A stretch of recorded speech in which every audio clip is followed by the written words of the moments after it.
বাংলা সিনেমার এক সময়কার খুবই জনপ্রিয় একজন অভিনেতা হলেন বিপ্লব চট্টোপাধ্যায়। বহু যুগ আগে থেকেই বাংলা সিনেমাতে অভিনয় করতে দেখা যায় তাকে।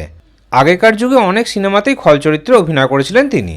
তারপর কয়েক বছর আগে অভিনেতাকে আমরা বেশ কিছু বাংলা ধারাবাহিকে অভিনয় করতে দেখতে পেয়েছি। তবে শেষের দিকে শরীর অসুস্থ হয়ে যাওয়ার কারণে আর কাজ করতে পারেননি তিনি।